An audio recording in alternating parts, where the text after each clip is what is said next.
नमस्ते। राज IAS के PY quiz programme में आपका स्वागत है।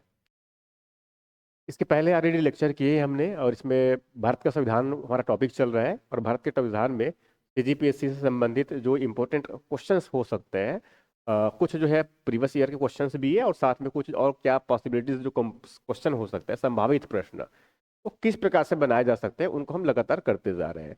इसके पहले भी मैंने ऑलरेडी जो है 2 लेक्चर किया हुआ है। अब उसी कड़ी में आज का जो टॉपिक है हमारा वो संघ और उसके राज्य क्षेत्र और नागरिकता, इससे संबंधित है।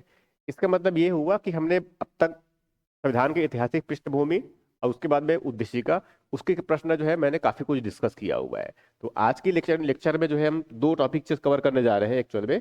एक तो संघ और उसके राज्य क्षेत्र मतलब संविधान के भाग 1 की बात कर रहा हूँ, और दूसरा जो है नागरिकता मतलब भाग 2। तो एक तो जो है सबसे पहले कि इसमें से जो है पुराने वर्षों में अलग अलग PCS में और यहाँ तक कि UPSC में जो प्रश्न पूछे गए हैं उनको भी हम देखेंगे, और इसके साथ साथ जो है और क्या संभावित नए प्रश्न बन सकते हैं उनको भी। तो करीब करीब जो है 20-22 क्वेश्चन है इसमें, और ये समझ लो कि वर्तमान में PSC का जिस प्रकार से ट्रेंड चल रहा है कि मल्टी ऑब्जेक्टिव क्वेश्चन है उसमें, और उसके साथ साथ कुछ कथन कारण वाले भी क्वेश्चन है, तो थोड़ा कॉम्प्लेक्स भी आ रहे हैं। तो हम कम से कम जो इजी प्रश्न है वो तो आप बना ही लेंगे, मगर मेरा जो इंटेंशन ये है कि आप जो उसमें कठिन प्रश्न अगर मान लो आते हैं तो आप उनको भी डील करने में सक्षम रहे। तो उसी पैटर्न को लेकर चल रहा है। तो उस कड़ी में जो है समझो कि हमारा यह तीसरा लेक्चर है, और तीसरे लेक्चर में जो है अब मैं जो क्वेश्चन जो है वो सॉल्व करते हैं। और ये जो है भाग 2 और भाग 1 और भाग 2 से संबंधित ही, जैसे मैंने बताया संविधान के भाग 1 में तो बहुत बेसिक बता दूं मैं। भाग 1 में संघ और उसके राज्य क्षेत्र है, और भाग 2 में जो है नागरिकता है। इसके संबंधित अनुच्छेद जो है अनुच्छेद 1 से लेकर के 4 तक भाग 1 में अनुच्छेद है, और भाग 2 में जो है अनुच्छेद 5 से लेकर के अनुच्छेद 11 तक नागरिकता संबंधी प्रावधान है। तो मोटी माटी बातें जो है इसमें इस देश की भूमि के बारे में है और इस देश के निवासी के बारे में। ठीक है, अब उसी से संबंधित ये क्वेश्चन है। जैसे कि पहला क्वेश्चन जो ले रहा हूं मैं, पहला क्वेश्चन जो है कि पहला क्वेश्चन जो है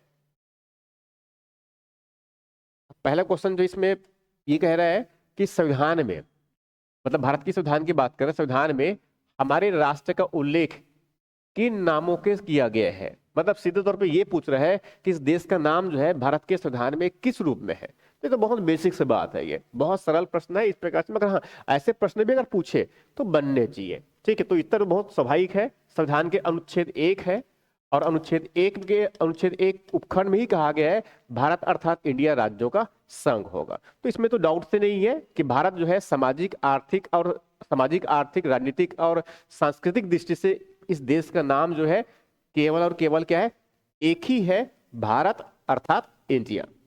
तो ये उत्तर क्या जाएगा इसका, पहला। संविधान के अनुच्छेद 1 में इनका उल्लेख है सीधे तौर पर, ये यहां से भी ले सकते हैं ये। उसके बाद जो है इसका मतलब उत्तर क्या आ गया, इसका ए आ गया।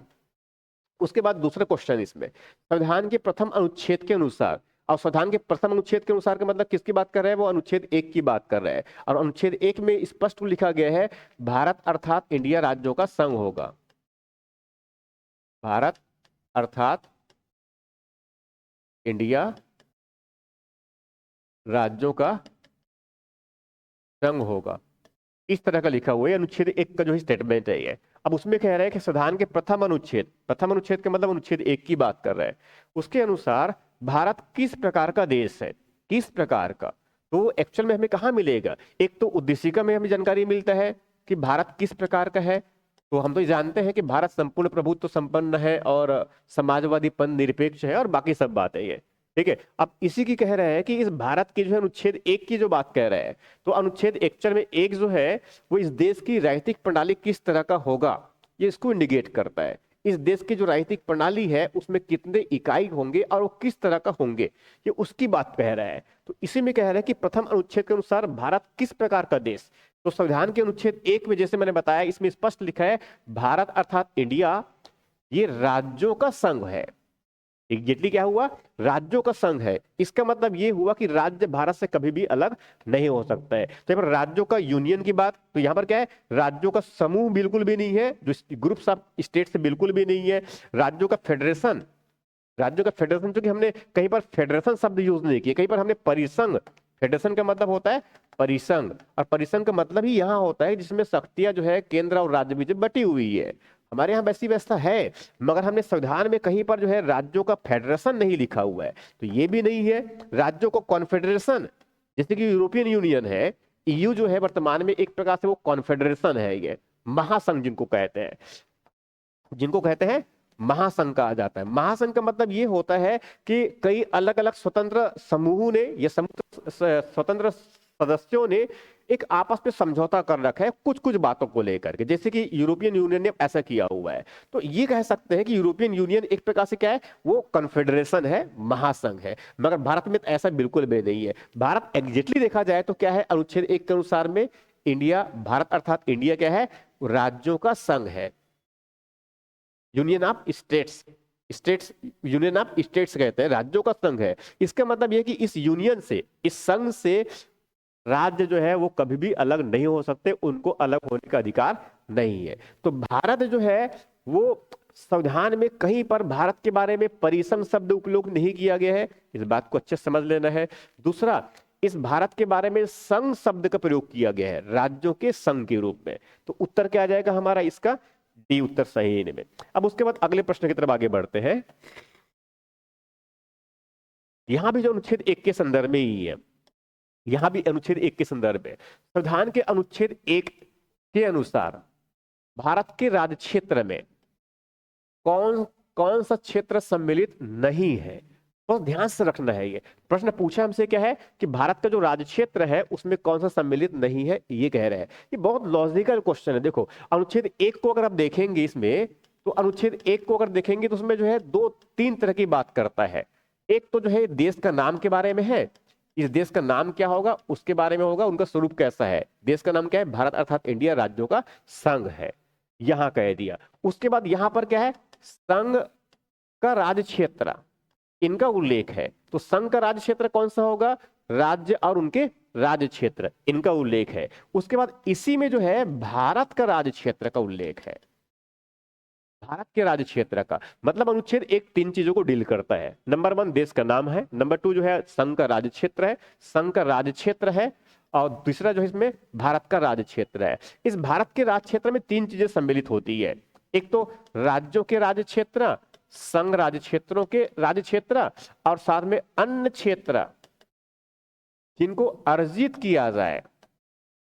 अर्जित किया जाए मतलब भारत के बाहर अगर मान लो कोई एक अलग से राजनीतिक क्षेत्र है, बिल्कुल स्वतंत्र क्षेत्र है, स्वायत्त क्षेत्र है, तो उनको भारत में अगर मिलाते हैं तो वहां क्षेत्र कहलाता है अर्जित क्षेत्र। तो इस प्रकार से जो है यही पूछ रहे हैं। अब ये कह रहे हैं कि इसमें कौन कौन, तो बहुत वहां से स्पष्ट हो चुका है। तो इसमें राज्यों का राज्य क्षेत्र सम्मिलित है, संघ राज्य क्षेत्र भी सम्मिलित है, और अनुसूचित और जनजाति क्षेत्र ये टर्म्स अनुच्छेद 1 में नहीं लिखा है। ठीक है, संविधान के अनुच्छेद भाग 10 में है अनुसूचित और जनजाति क्षेत्र, मगर अनुच्छेद 1 के अंतर्गत इन चीजों में यहां सम्मिलित नहीं है।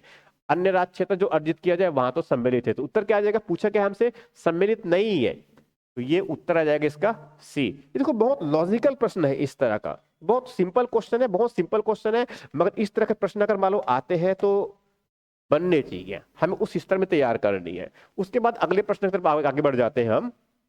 अब इसमें अगला जो प्रश्न है मतलब प्रश्न 4 की तरफ पहुंच गए। अब प्रश्न 4 कह रहा है निम्नलिखित में से कौन सा राज्य शब्द की सर्वोत्तम रूप से परिभाषित करता है। देखो यहां पर राज्य शब्द की परिभाषा, ये एक्चुअल में जो है यूपीएससी में आया हुआ क्वेश्चन है। ये एक्चुअल में यूपीएससी सिविल सर्विसेज एग्जाम में आया हुआ क्वेश्चन है, और इसमें एक्चुअल पूछ रहा है कि राज्य का मतलब क्या है, ये पूछ रहा है एक्चुअल में राज्य का मतलब। देखो राज्य को तो कई प्रकार से डिफाइन कर सकते हैं। इनकेस अगर जैसे मान लो अगर संविधान के अगर अनुच्छेद 12 में भी देखें तो संविधान के अनुच्छेद 12 में भी राज्य परिभाषित किया गया है, मगर ये जो 12 में परिभाषित किया गया है वो एक्चुअल में क्या है, मूल अधिकार के परिप्रेक्ष्य मतलब भाग 3 के परिप्रेक्ष्य में राज्य का मतलब क्या होगा उसके बारे में कहता है। और वैसे अगर देखें तो अनुच्छेद 36 में भी राज्य की परिभाषा दिया है, ठीक है, मगर ये अनुच्छेद 36 में भी दिया है वो भाग 4 के लिए है, राज्य की नीति निर्देशक तत्व के लिए है। तो अब हमें यहाँ पर जो शब्द हमारे पास में जो है राज्य, तो ये एक्चुअल में जो है एक तरह से कह सकते हैं कि ये राष्ट्रीय स्तर पर, अंतर्राष्ट्रीय स्तर पर नेशन स्टेट जो होता है एक देश के रूप में, ये उनकी बुनियादी तत्वों के परिप्रेक्ष्य में बात की गई है, मतलब एक राष्ट्र राज्य के रूप में बात की गई है। तो प्रश्न उस तरह का है। तो बहुत बेसिक्स जो है, बहुत बेसिक्स है कि कोई भी अगर देश है उनको मान्यता तभी मिलता है जब वो चार चीजों को पूरा करता है। चार बेसिक एलिमेंट होते हैं राज्य के लिए। राज्य मतलब मैं छत्तीसगढ़ मध्य प्रदेश की बात नहीं कर रहा हूँ, राज्य मतलब जैसे कि भारत एक नेशन स्टेट है, उस तरह की बात कर रहा हूं। तो भारत बनने के लिए या किसी भी देश को जो है अंतरराष्ट्रीय स्तर पर उनकी मान्यता मिले, इसके लिए जो है चार बुनियादी तत्वों की आवश्यकता होती है। पहला, उनके पास जमीन होना चाहिए, उनके पास एक स्थायी स्थायी जनसंख्या होना चाहिए, उनके पास संगठित एक सरकार होना चाहिए, अब वो सरकार जो है वो संप्रभु होना चाहिए। चार बुनियादी तत्व होते हैं राज्य के लिए। अब एग्जैक्टली यही पूछ रहे हैं यहां पर कि ये राज्य का मतलब क्या होता है। तो राज्य का मतलब क्या है? अब यहाँ पर चार स्टेटमेंट दे रखे हैं, तीन स्टेटमेंट है बेसिकली ये। अब उसमें से एक दे रखा है व्यक्तियों के एक समुदाय जो बाह्य नियंत्रण के एक निश्चित भूभाग में स्थायी निवासी और जिनका संगठित सरकार है। तो ये तो ठीक कह रहा है, सही कह रहा है, मगर इसमें एक थोड़ा कमियां है। कमियां ये है यहाँ पर ये सरकार संप्रभु है कि नहीं है ये इंडिकेट नहीं कर रहा है, और संप्रभु नहीं है तो उनको हम राज्य की मान्यता नहीं दे सकते। जो कि राज्य की मान्यता तभी मिलेगा जब वो संप्रभु होगा उन चार तत्वों को, बुनियादी जो मापदंड है कि जमीन होना चाहिए, स्थायी रूप से परिभाषित जमीन होना चाहिए, स्थायी जनसंख्या होना चाहिए, संगठित सरकार होना चाहिए, और वो सरकार कैसा होना चाहिए? संप्रभु होना चाहिए। तब जाकर के उस देश को जो है एक अंतरराष्ट्रीय मान्यता मिलती है, उसे हम कहते हैं राज्य। तो पहले स्टेटमेंट तो गलत हो गया। अब उसके बाद दूसरी स्टेटमेंट देखिए इसमें ये, तो दूसरी स्टेटमेंट कह रहा है कि व्यक्तियों का एक समुदाय, बिल्कुल सही है, जो बिना बाह्य नियंत्रण के, मतलब कैसा है? वो प्रभुत्व संपन्न है, जिस पर किसी और का नियंत्रण नहीं। इसका मतलब क्या हुआ? प्रभुत्व संपन्न हुआ, निश्चित भूभाग, एक निश्चित परिभाषित क्षेत्र है, उनका स्थायी निवास भी है, जिनकी संगठित सरकार। तो एक्चुअल में क्या चाहिए हमें? जमीन भी चाहिए, उनकी जनसंख्या भी चाहिए, उनकी सरकार भी चाहिए, और सरकार कैसा होना चाहिए? जिस पर किसी और का नियंत्रण नहीं हो। तो राज्य की सबसे बेहतर परिभाषा जो है बी, यहां हो सकता है। उत्तर आ जाएगा हमारा बी। अब उसके बाद पांचवा प्रश्न है इसमें, ये बहुत लॉजिकल क्वेश्चन है, ठीक है। ये प्रश्न ऐसे पूछ रहे हैं, ये कह रहा है एक्चुअल में कि ये कह रहा है कि संविधान के निम्नलिखित में से किस प्रावधान के अंतर्गत भारतीय संसद को नए राज्य प्रवेश का अधिकार है? देखो, संविधान के अनुच्छेद यहाँ पर 4 अनुच्छेद दे रखे हैं, ठीक है। अब उनमें पूछ रहा है हमसे कि संसद को ऐसा अधिकार तो ठीक प्राप्त है, तो संसद को नए राज्यों के प्रवेश के लिए वो अधिकार प्राप्त है, तो किस अनुच्छेद के अंतर्गत प्राप्त है? प्रश्न ये है हमारे पास में। अब यहाँ पर हम जानते हैं भाग 1 में जो है 4 ही अनुच्छेद है, ठीक है। तो इसको अगर अनुच्छेद में अगर क्या प्रावधान है अगर ध्यान में अगर है तो उसको प्रश्न बहुत आसानी से बनाया जा सकता है। देखो, अनुच्छेद 1 में क्या है? संघ और उसके राज्य क्षेत्र है। इसमें संघ और इसके राज्य क्षेत्र के बारे में है, ठीक है। और उसके बाद अनुच्छेद 2 जो है, यही जो है नए राज्यों का प्रवेश प्लस उनकी स्थापना, इससे संबंधित 2 चीजों से संबंधित है। और उसके बाद अनुच्छेद 3 में तो नए राज्यों का निर्माण है, इसमें नए राज्यों का निर्माण है, और या फिर जो वर्तमान जो राज्य है उनकी सीमाओं में नाम में परिवर्तन, इससे संबंधित है। तो बहुत स्पष्ट उत्तर आएगा कि इसमें बी, नए राज्यों का प्रवेश और उनकी स्थापना। तो ये एक्चुअल में क्या है? संसद को जो है विशेष अधिकार दिया है कि पुराने कोई भारत के बाहर के अगर मान लो कोई क्षेत्र है तो उनको संसद विधि बना करके, कानून बना करके भारत के हिस्से में मिला सकता है, ठीक है। उनकी स्थापना तो अंतरराष्ट्रीय समझौते के अंतर्गत भारत के बाहर कोई पॉलिटिकल जो एंटिटी है, जो राजनीतिक क्षेत्र है, उनको भारत में मिलाया जा सकता है। मगर ये सब अधिकार किसके पास में है? संसद के पास में है। उसके बाद छठवां प्रश्न है इसमें, छठवां प्रश्न ये है इसमें, प्रश्न ये है कि भारत के संविधान के अंतर्गत निम्नलिखित में से किसको राज्यों की सीमाओं में परिवर्तन करने की शक्ति है? राज्यों की सीमाओं में परिवर्तन की शक्ति, इसका मतलब सीधे तौर पे ये अनुच्छेद 3 की बात कर रहा है। क्योंकि अनुच्छेद 3 में क्या है? अनुच्छेद 3 में है किसी राज्य क्षेत्र के उसके क्षेत्र में या तो कुछ क्षेत्रों को मिला करके या कुछ क्षेत्रों को अलग करके नए राज्य का गठन करते हैं। ये एक बेसिक बातें हैं, मतलब नए राज्य के निर्माण से संबंधित है। मगर इसी में है उनके क्षेत्रों में, उनकी सीमाओं में और नाम में परिवर्तन, ये संबंधी प्रावधान जो है अनुच्छेद 3 में ही है। और इसमें ये प्रावधान किया गया है कि संसद इसमें संसद को अधिकार दिया गया है कि भारत में अगर कोई नए राज्य की सीमाओं का, किसी राज्य की सीमाओं में या नाम में या उनके क्षेत्रों में परिवर्तन करना है, तो वो सब अधिकार किसके पास में है? संसद को संसद को प्राप्त है। और संसद में जानते हैं कि इसमें राष्ट्रपति भी होता है, राज्यसभा भी होता है, लोकसभा तब मिलकर बनता है संसद। ना तो केवल लोकसभा को ऐसा प्राप्त है, ना तो केवल राष्ट्रपति को ऐसा प्राप्त है, और सर्वोच्च न्यायालय को तो कदापि नहीं। तो उत्तर क्या आ जाएगा इसका? ए। ये उत्तर आ गया इसका। अब उसके बाद जो है सातवां जो प्रश्न है उसको भी देख लेते हैं, बहुत छोटा छोटा प्रश्न है ये। भारत में नए राज्य सृजन करने की विधेयक पारित होना अनिवार्य है। अब नए राज्य सृजित करने के लिए स्वाभाविक है, नए राज्य बनाने के लिए क्या करना पड़ेगा? कानून बनाना पड़ेगा। जैसे कि जब हम 1 नवंबर 2000 को छत्तीसगढ़ राज्य का हमने गठन किया, मध्य प्रदेश का पुनर्गठन करके, तो स्वाभाविक है हमारे पास में मध्य प्रदेश के पुनर्गठन के लिए क्या है? संसद ने एक कानून बनाया है जिनको हम कहते हैं मध्य प्रदेश पुनर्गठन कानून 2000। उसी कानून में जो है पुराना जो अविभाजित मध्य प्रदेश था उनको दो भागों में विभाजित कर दिया गया, एक मध्य प्रदेश बना और दूसरा हमारे पास में छत्तीसगढ़ बना। और इसी क्रम में जो है हम जानते हैं कि छत्तीसगढ़ में जो है छत्तीसगढ़ रजत जयंती वर्ष भी मना रहे हैं हम इसमें, ठीक है। तो इसका उत्तर क्या आ जाएगा हमारे पास में? बहुत सामान्य हुआ। तो इसमें हाँ, अभी प्रश्न ये है, अब नए विधेयक तो पारित करना है, कानून बनाए तो नई विधेयक। अब प्रश्न ये है कि विधेयक को पारित होना अनिवार्य है, तो किस बहुमत से इस परिप्रेक्ष्य में प्रश्न पूछा है। देखो हमारा बहुमत जो है, हमारे पास 4 प्रकार के बहुमत होते हैं। ये हमारा बहुमत जो है मुख्य रूप से देखें तो एक तो साधारण बहुमत होता है, एक साधारण वाला होता है, एक उसके बाद में फिर जो है एक प्रभावी बहुमत भी होता है, उसके बाद में एक जो है विशेष बहुमत भी होता है, ठीक है, इस तरह का। अब उसके बाद बाकी और भी इसमें से विशेष के अलावा जो है बाकी विशेष में अलग अलग प्रकार की इस तरह है ये। तो एक्चुअल में 3 बहुमत हमारे पास में है। तो अब ये पूछ रहे हैं कि किस बहुमत से पारित होना अनिवार्य होता है नए राज्यों के गठन से संबंधित। तो ये जो है अगर अनुच्छेद 1 अगर बहुत पढ़े होंगे ध्यान से तो स्पष्ट होगा। तो उसमें बहुत स्पष्ट रूप से कहा है कि जो विधेयक जो पारित होता है उनको हमें सामान्य बहुमत से पारित करवाने की आवश्यकता होती है। इनके लिए जो है हमें ना तो कोई प्रभावी बहुमत की आवश्यकता है, ना तो विशेष बहुमत की आवश्यकता है, और ना ही जो है संविधान संशोधन विधेयक की भी आवश्यकता ऐसा बिल्कुल भी नहीं है। मतलब बहुत सिंपल सी है कि संसद में जो है साधारण बहुमत से, ठीक है, मगर हाँ कम से कम 2/3 बहुमत तो ये बात ही नहीं है, राज्यों के 2/3 समर्थन वाली बात नहीं। इसे बहुत बहुत समझने क्या है, संसद में जो है साधारण बहुमत के द्वारा इनको पारित किया सकता है। उत्तर क्या आ जाएगा इसका? बी। इस तरह समझना है हमें।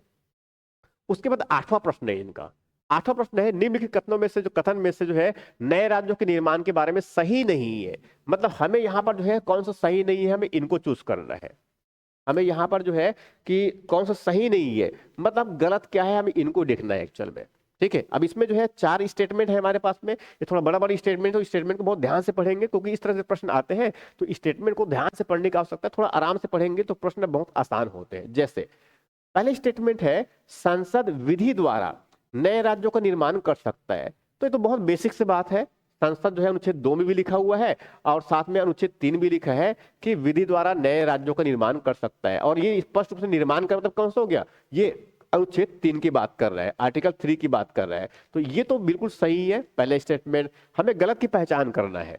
इस प्रकार की विधि में संविधान की पहली अनुसूची और चौथी अनुसूची में संशोधन का प्रावधान होगा, ठीक। अब ये जो कह रहा है, देखो अनुच्छेद 4 को जब पढ़ेंगे आप तो उसमें बहुत स्पष्ट कह दिया गया है जब नए राज्यों का निर्माण करते हैं तो अनुसूची 2 अनुसूची 1 में जिसमें राज्य और उनके राज्यों क्षेत्र के नाम लिखे हुए हैं, और अनुसूची 4 जिनमें राज्यसभा में सीटों का आवंटन किया गया है। तो बहुत स्वाभाविक है उसे परिवर्तन आना तो है ही। मतलब ये है कि संविधान की पहली अनुसूची में नाम लिखना पड़ेगा, उनके राज्य क्षेत्र का उल्लेख करना पड़ेगा। चौथी अनुसूची में राज्यसभा में कितने सीट होंगे उस पर्टिकुलर राज्य से, वहां भी उसमें उल्लेख करना पड़ेगा। तो ये तो बहुत स्वाभाविक है, इसमें संशोधन होगा। अब इसी में तीसरी स्टेटमेंट है इस प्रकार की विधि को अनुच्छेद 368 के प्रयोजन के लिए संविधान का संशोधन समझा जाएगा। ये स्टेटमेंट गलत है क्योंकि इसी अनुच्छेद में अनुच्छेद 4 में स्पष्ट कर दिया गया है कि अनुच्छेद 2 और 3 के अंतर्गत संशोधन करके जब नए राज्य का निर्माण करते हैं तो उसमें अनुसूची 2 और 3 में संशोधन तो होना ही तय है। क्योंकि राज्य भी नाम लिखना है और क्षेत्र लिखना है, मेंशन करना है, राज्यसभा सीटों का आवंटन भी करना है। इनके साथ साथ उसमें यहां भी लिखा हुआ है कि इस प्रकार से सूची में संशोधन जब करते हैं तो यहां अनुच्छेद 368 के अंतर्गत ऐसे जो है संशोधनों को संविधान का संशोधन नहीं समझा जाएगा। इसका मतलब यह कि इस प्रकार से नए राज्य के निर्माण के लिए क्षेत्र की सीमाओं में, नाम में उनके परिवर्तन जो करते हैं उसके लिए हमें संविधान संशोधन की आवश्यकता नहीं है। सामान्य कानून जैसा बनाया जाता है उसी कानून के अनुरूप ही जो है कानून बनाकर, उसी प्रक्रिया के अनुरूप कानून बनाकर के हम नए राज्यों का गठन भी कर सकते हैं। इसका मतलब यह है कि इसमें गलत स्टेटमेंट कौन सा है? सी। उत्तर आ जाएगा इसका सी। अब उसके बाद अगला प्रश्न है 9वां प्रश्न। ये थोड़ा सा मल्टी ऑब्जेक्टिव प्रश्न है, कॉम्प्लिकेशन थोड़ा सा प्रश्न बढ़ गए अब इसमें लग रहा है, तो इसको समझेंगे। ये संविधान के निम्न प्रावधानों पर विचार करें। अब पूछ रहे हैं उपर्युक्त में से कौन सा अनुच्छेद 3 के अंतर्गत है। देखो 4 ही अनुच्छेद है, बार बार वही चीज आएगा। प्रश्न अगर ऐसे अगर 10-15-20 क्वेश्चन अगर हल कर दिए तो पूरा अनुच्छेद ही क्लियर होता है। देखो अनुच्छेद 3 जो कहता है वो जो है मुख्यतः दो बातें कह रहा है। एक तो नए राज्यों के निर्माण से संबंधित है, दूसरा वर्तमान जो राज्य है उस वर्तमान राज्य के क्षेत्रों में या फिर सीमाओं में या फिर नाम में परिवर्तन, तीन ही चीज बात कर रहे हैं ना। तो बहुत बेसिक्स है। सीमाओं में परिवर्तन होने का मतलब क्या है? क्षेत्र को हम क्षेत्र अगर परिवर्तन का मतलब क्या है? क्षेत्र को बढ़ा सकते हैं, क्षेत्र को घटा सकते हैं। नाम में परिवर्तन क्या था? जैसे कि उड़ीसा का नाम पहले जो है, उड़ीसा पहले नाम हुआ करता था मगर आजकल ओडिशा नाम हो चुका है उनका, तो नाम में परिवर्तन किया जा सकता है, उसी की बात कर रहे हैं। ठीक है, अब इस पूरा अधिकार किसके दिया है? संसद को दिया है। संसद में कोई विधेयक पेश किया जाता है मगर उसको राष्ट्रपति से पूर्वानुमति की आवश्यकता होती है, और राष्ट्रपति की पूर्वानुमति जो है उस समय देता है तब जब वो राज्य के विधानमंडल को एक निश्चित समय दे करके उसके अपमत अब जान चुके हैं, तब जाकर जो है किसी भी सदन में विधेयक पेश कर दिया जाता है। अब उसके बाद वहां से फिर नए राज्यों का निर्माण कर दी जाती है, प्रक्रिया होती है। ये सबका उल्लेख कहां पर है? अनुच्छेद 3 में। तो अनुच्छेद 3 में है क्या दिया है, बस यही पूछ रहा है। तो पहले राज्यों के नाम में परिवर्तन, ये तो बिल्कुल सही बात है। नए राज्यों का प्रवेश और नए राज्यों की स्थापना, ये एक्चुअल में जो है ये नए राज्यों का प्रवेश और उनकी स्थापना जो है ये अनुच्छेद 2 में दिया है। ये अनुच्छेद 2 में है। तो अनुच्छेद 2 में क्या है? नए राज्यों का प्रवेश और स्थापना। इसका मतलब 2 और 3 इसमें नहीं आने वाले हैं, तो 2 और 3 वाले जितने भी ऑप्शन है वो सब गलत हो गए। अब उत्तर इसका मतलब ये है ए या डी हो सकता है, इन दोनों में से कोई हो सकता है, अभी नहीं देखना है आगे। तो एक तो बिल्कुल सही है, ये भी है। अब उसका नए राज्यों का निर्माण, तो ये तो बिल्कुल सही है। तो अनुच्छेद 3 में जो है राज्यों के नाम में परिवर्तन प्लस नए राज्यों का निर्माण, मतलब उत्तर क्या आ जाएगा हमारा? 1-4। उत्तर आ गया हमारा डी। इस तरह के प्रश्न को ऐसे सॉल्व करने होते हैं यहाँ पे। अब उसके बाद अगले प्रश्न की तरफ आगे बढ़ जाता हूं मैं।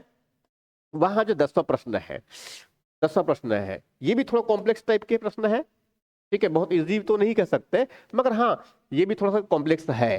देखिए संघ और उसके अधिकार क्षेत्र के संबंध में, संघ और उसके अधिकार क्षेत्र की बात कर रहे हैं। निम्नलिखित कथनों पर विचार करने, आपको विचार करने के लिए कह रहे हैं। फैक्चुअली बस गए और मार्किंग बस नहीं कर रहे हैं, विचार करने के लिए कह रहे हैं। तो थोड़ा सा शांत दिमाग से थोड़ा सा सोचना है, क्योंकि क्वेश्चन गलत नहीं होना चाहिए। हर एक प्रश्न इंपॉर्टेंट है, ये आपको एसडीएम बना भी सकता है और पूरी उस चयन की प्रक्रिया से बाहर भी कर सकता है। 2 नंबर है, बहुत इंपॉर्टेंट है। तो देखो पहली स्टेटमेंट क्या है? भारत 28 राज्यों और 8 संघ शासित प्रदेश बना है। ये बिल्कुल सही है। मतलब अब ये कहे जाए कि अक्टूबर 2019 के बाद से अभी वर्तमान भारत में 28 राज्य है और 8 केंद्र शासित प्रदेश है। ये तो बिल्कुल सही स्टेटमेंट है। अब उसके बाद कह रहे हैं कि भारत राज्यों का एक संघ है। उसके बाद कह रहे हैं कि ये जो भारत है ये भारत राज्यों का एक संघ है। इतने स्टेटमेंट तो बिल्कुल सही है। अनुच्छेद 1 में स्पष्ट लिखा हुआ है कि भारत अर्थात इंडिया राज्यों का संघ है। इसका मतलब राज्य भारत संघ से कभी भी अलग नहीं हो सकते। हमने एक्चुअल में फिर संघ ने अपनी जो है शासन की सुविधा को ध्यान में रख करके अलग अलग राज्य बनाए हैं। तो स्वाभाविक है भारत कैसा है? राज्यों का संघ है जो एक संपूर्ण प्रभुत्व संपन्न। तो ये जो भारत है वो कैसा है उसकी बात कह रहा है। फिर से प्रभुत्व संपन्न, समाजवादी, पंथ निरपेक्ष और संसदीय सरकार की व्यवस्था वाला लोकतांत्रिक गणराज्य है। ये बिल्कुल स्पष्ट बात कह रहा है। ये बिल्कुल स्पष्ट मतलब ये है कि संविधान के उद्देशिका में ही जो है बहुत स्पष्ट कर दिया गया है कि भारत संपूर्ण प्रभुत्व संपन्न, मतलब भारत की प्रभुता जो है भारत के लोगों में ही होगी। इनके साथ साथ यहां भी कि यहां जो भारत होगा समाजवादी, पंथ लोकतंत्रात्मक, गणराज्य, ये भारत इस तरह का होगा। अब इनके साथ साथ हम जानते हैं कि भारत में सरकार की कौन सी व्यवस्था है, संसदीय व्यवस्था है। इसीलिए भारत की जो सरकार है, चाहे वो राज्यों की सरकार क्यों ना हो, वो संसद के प्रति उत्तरदायी होते हैं। बहुत बेसिक बात है, मतलब दोनों स्टेटमेंट बिल्कुल सही है। तो उत्तर आ जाएगा इसका सी, 1 और 2 दोनों सही।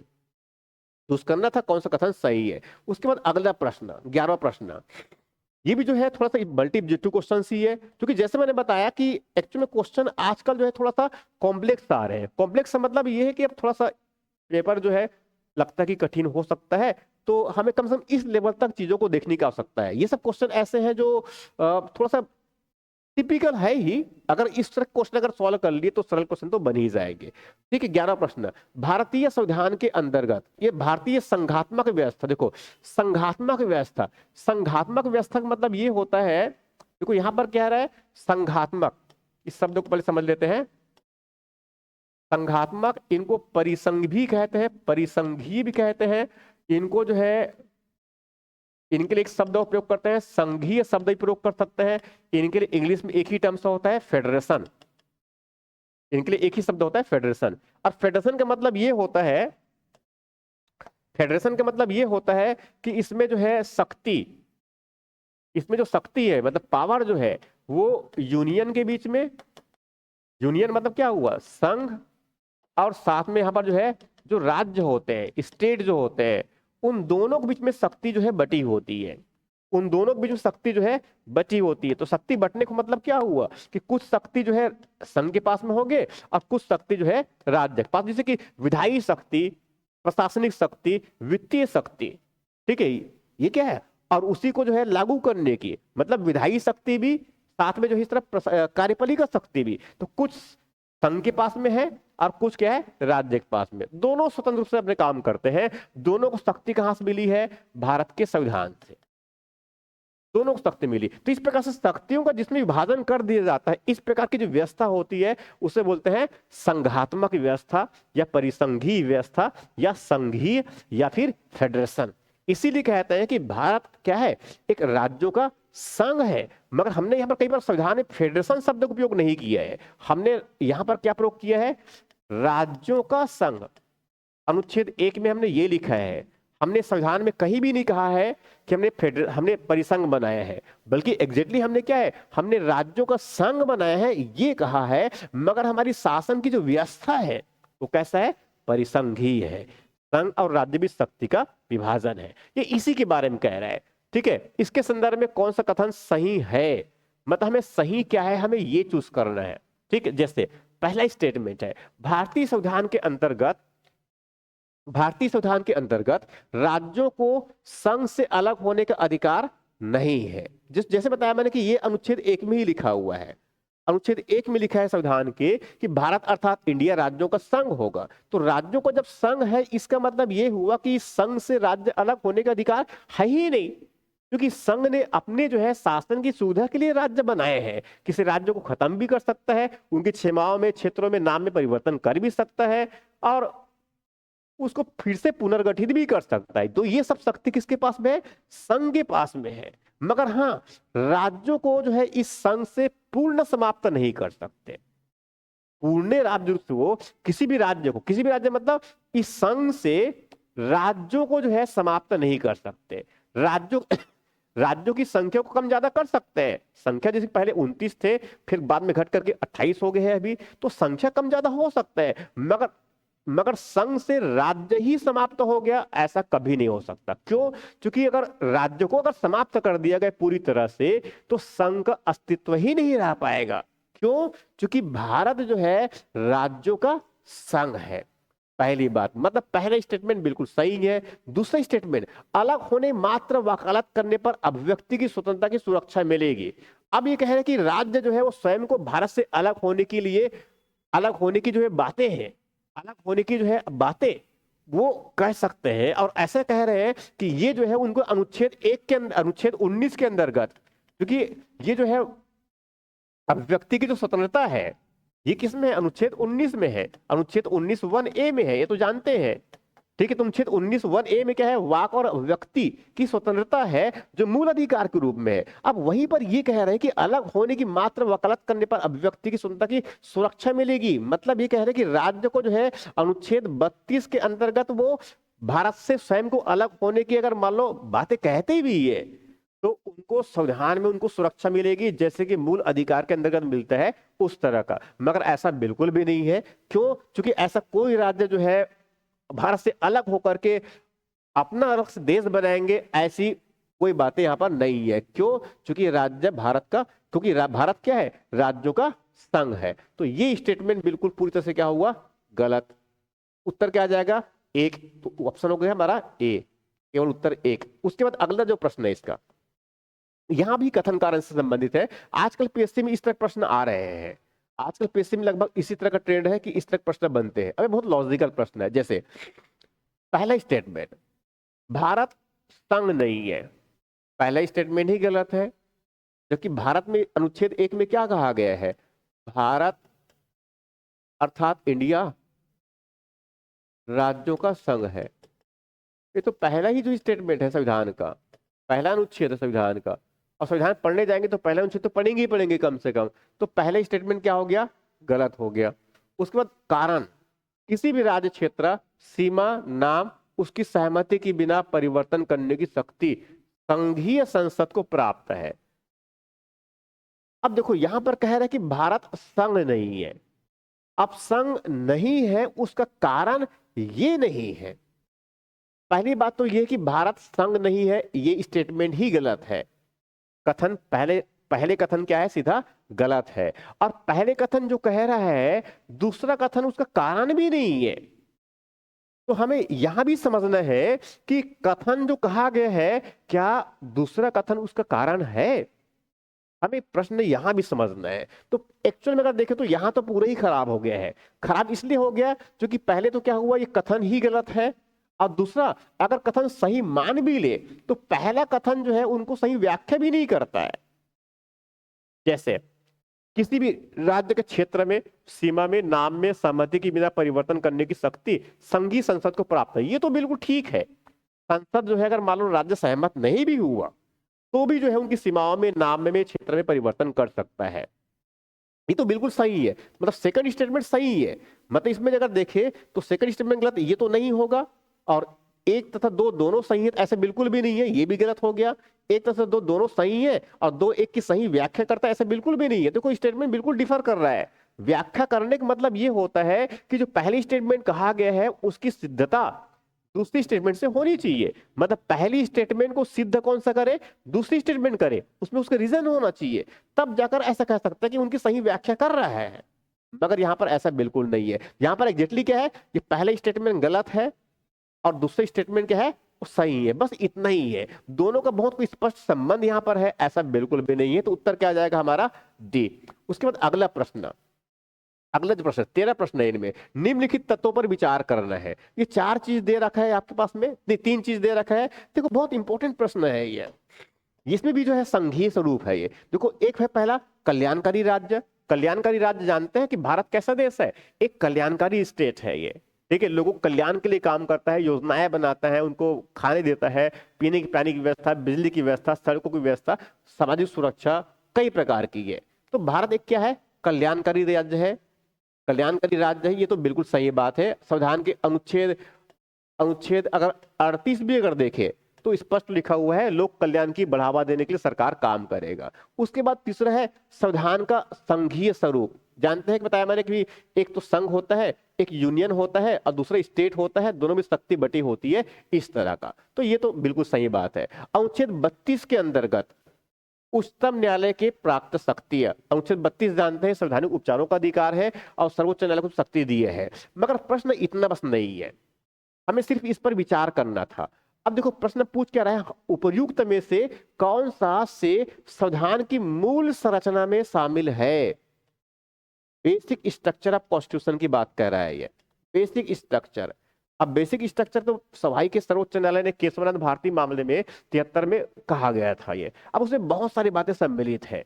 अभी सर्वोच्च न्यायालय जो है अलग अलग तत्वों की पहचान जो है अलग अलग निर्णय में किया गया है। जैसे केशवानंद भारती मामले में खुद वहां 9 जो है बुनियादी तत्वों की पहचान किया गया था, जिसमें संविधान में जिसमें जो है संसद कोई संशोधन नहीं कर सकता। तो संविधान की मूल ढांचा या संविधान की मूल संरचना, बेसिक स्ट्रक्चर का मतलब क्या होता है? संविधान का वो हिस्सा, वो संरचना जिनको संसद संविधान में संशोधन करके नहीं समाप्त कर सकता या फिर नहीं बदल सकता, ये वो बातें होती है। अब ये पूछ रहे हैं हमसे कि उन तीन जो ये जो बातें रखी गई है उनमें से कौन संविधान की मूल संरचना में शामिल है, हमसे ये पूछ रहा है। तो ये बहुत स्पष्ट है, तीनों चीज यहां पर ये तीनों बातें जो कह रहे हैं, कल्याणकारी राज्य ये भी संविधान का बेसिक स्ट्रक्चर में सम्मिलित है। संविधान का संघीय स्वरूप मतलब संघ भी होगा और राज्य होगा, दोनों को शक्ति जो है संविधान से मिलेंगे, ये भी संविधान का बुनियादी ढांचा है। अनुच्छेद 32 के अंतर्गत जो उच्चतम न्यायालय को जो प्राप्त शक्तियां हैं वहां भी जो है बुनियादी ढांचा का हिस्सा है। तो उत्तर क्या आ जाएगा इसका? डी, उपयुक्त सभी। उसके बाद अगला जो प्रश्न है इनका, अगला जो प्रश्न है 14 नंबर का, वहां है निम्न कथनों पर विचार कीजिए।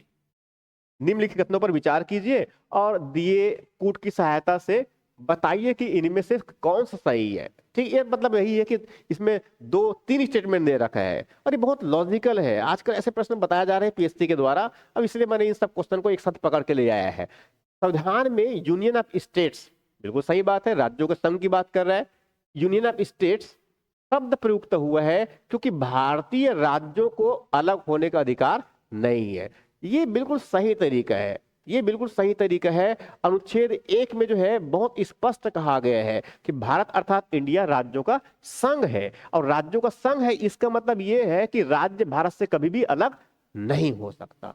ये पहली बात तो बिल्कुल सही है।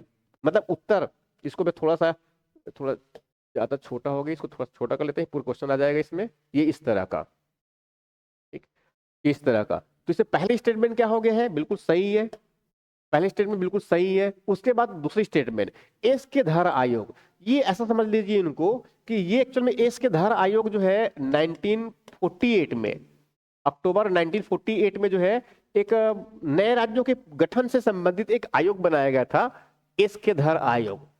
ठीक है, इसका बेसिक काम था राज्यों के पुनर्गठन हेतु। मतलब इनको बेसिकली क्या था कि राज्यों को गठन किस प्रकार से किया जाए, ये उनके लिए सलाह देना था इसके धर आयोग को। इसने रिकमेंड किया था, बहुत सारे रिकमेंड किए थे उस समय। कुछ उसमें जो है बाकी जो उनके जो और भी जो इस समिति के बाहर के थे उनका विचार था कुछ राज्यों का कि राज्यों का गठन जो है अलग अलग भाषा के आधार पर कर देना चाहिए, जैसे कि यूरोप में हुआ है। ठीक है, मगर इसके धर आयोग ने जो है अपनी रिपोर्ट में कहा, अपनी संस्तुति में कहा, सलाह पे कहा कि भाषा के आधार पर, भाषा के आधार की अपेक्षा प्रशासनिक सुविधा को वरीयता देना चाहिए। मतलब ये सीधे तौर पे इसके धर आयोग जो है ये कह रहा है कि भाषा के आधार पर राज्यों को अभी गठन करने की प्राथमिकता नहीं देना चाहिए, बल्कि इनके स्थान पर हमें ये देखना चाहिए कि प्रशासन में सुविधा के लिए बेहतर क्या है, उनके हिसाब से राज्यों को गठन किया जाए। तो पहले स्टेटमेंट तो बिल्कुल सही है, पहले स्टेटमेंट बिल्कुल सही है। ठीक है, उसके बाद तीसरे स्टेटमेंट जो है, किसने की स्टेटमेंट, पंडित नेहरू, सरदार पटेल और पट्टाभी सीतारामैया, 3 व्यक्तियों की बात कर रहा हूं मैं।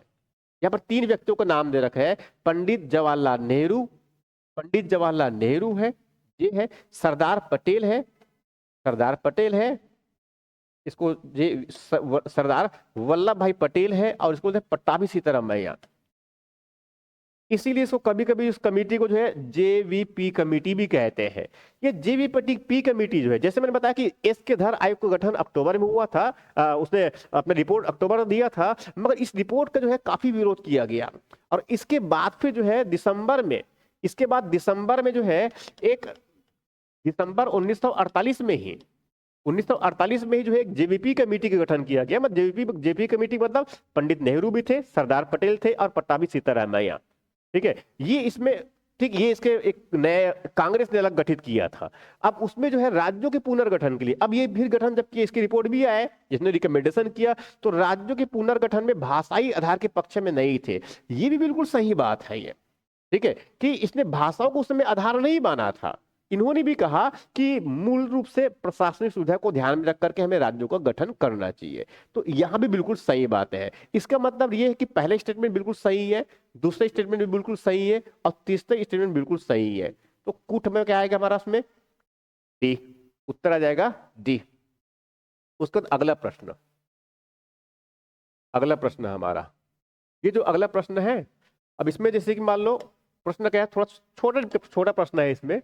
निम्नलिखित में से कौन सा संविधान के अनुच्छेद 3 के तहत संसद के कानून के द्वारा संभव नहीं है? ये अनुच्छेद 3 की बात पूछ रहे हैं। अनुच्छेद 3 बता चुका हूं, दो चीज कहता है, या तो उसमें नए राज्यों का निर्माण की बात करता है, या फिर जो है वो वर्तमान राज्य के सीमाओं में, क्षेत्र में, या फिर नाम में परिवर्तन की बात करता है ये।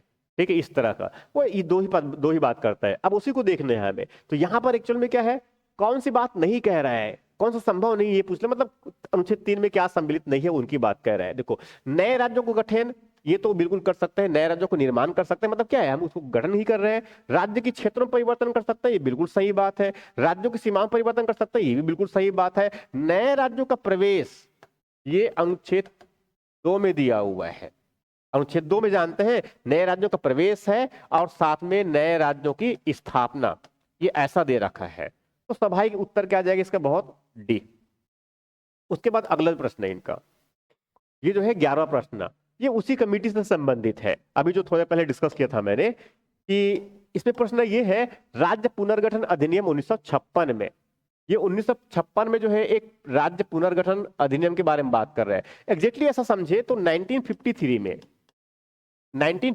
में जो है एक्चुअल में ये जो आंध्र प्रदेश में जो है एक जन आंदोलन हुआ था, एक जो है उसमें एक बड़ा कार्यकर्ता हुआ करता था, पुट्टामी श्री लामलू जो आंध्र प्रदेश में हुआ करता था। पहले कर्नाटक, उसके आंध्र प्रदेश बना नहीं था उस समय, तो पहले मद्रास राज्य हुआ करता था, बड़ा बड़ा राज्य हुआ करता था मद्रास। और उसी समय एक आंदोलन बन गया था, आंदोलन उठ गया था कि मद्रास से जो है जो तेलुगु भाषी जो क्षेत्र है उनको उस भाषा के आधार पर जो है एक अलग राज्य की गठन किया जाए। और इस मांग को लेकर के जो है एक मांग को लेकर जो है उसमें एक व्यक्ति थे उस समय, जिनका पहले ही सब कुछ ध्यान में नहीं आ रहा है, उसका नाम था पूरा आगे जो है श्री रामलू था उसमें, पट्टाभी श्री रामलू या फिर इस प्रकार से कुछ नाम था, रामलू मुझे ध्यान में आ रहा है। तो उनका जो है 53 दिनों के अनशन के बाद जो है उनकी मृत्यु हो गई अचानक से, ये मृत्यु हो गया। अब मृत्यु के बाद भारत सरकार मजबूर होकर फिर क्या किया, रेंडमली जो है एक आंध्र प्रदेश राज्य की गठन कर दिया गया भाषाई आधार पर, पहली बार भाषाई आधार पर। तो पहली बार आंध्र प्रदेश भाषाई आधार पर गठन कर दिया गया। और उसके बाद यहां निर्णय लिया कि राज्यों को पुनर्गठन के लिए एक नई जो है राज्य पुनर्गठन आयोग का गठन किया जाएगा। ये 1953 में राज्य पुनर्गठन आयोग को गठन कर दिया गया। अब उसमें ये 3 मेंबर की बात कह रहा है ये, ठीक है। अब उसने पुनर्गठन की सिफारिशें को स्वीकार किया गया, राज्य पुनर्गठन, उनमें से निम्नलिखित कौन कौन सदस्य शामिल नहीं था। कुल मिलाकर इसमें 3 मेंबर हुआ करते थे, उसमें कुल 3 मेंबर हुआ करते थे, एक अध्यक्ष होंगे और 2 सदस्य इनमें से। अब ये देखना है, इसमें 4 नाम दे रखे हैं, अब इसमें कौन नहीं थे हमें ये देखना है। देखो यहाँ पर जो है पट्टाभी सीतारामैया नाम दिया है, फजल अली है और केम पनिक्कर है, एच.एन. कुंजरू है, ठीक है। तो एक्चुअल में अगर देखें मान लो इसमें, तो इस कमेटी का जो अध्यक्ष हुआ करते थे वो फजल अली हुआ करते थे, इसीलिए कभी कभी इनको फजल अली समिति भी कहते थे। ये फजल अली समिति किस लिए? राज्यों के पुनर्गठन के लिए। 53 बनाया गया था, 56 उसने अपनी रिपोर्ट दे दिया था और उसका फिर कानून बनाया गया था संसद के द्वारा, ठीक है। मगर इस कमेटी में जो है पट्टाभी सीतारामैया भी थे इसमें, प्लस इसमें एच.एन. कुंदरू भी हुआ करता था, ये जो है, ये जो के फनिक्कर जो है इस समिति के मेंबर नहीं थे। तो उत्तर क्या आ जाएगा? सी। उसके बाद अगला जो प्रश्न है, राज्य के पुनर्गठन से संबंधित निम्नलिखित कथनों में से कौन सा सत्य नहीं है। मतलब हमें यहाँ पर गलत पर देखना है, गलत कौन सा ये देखना है। तो उत्तर क्या होगा इसका? उत्तर होगा इसका जो है,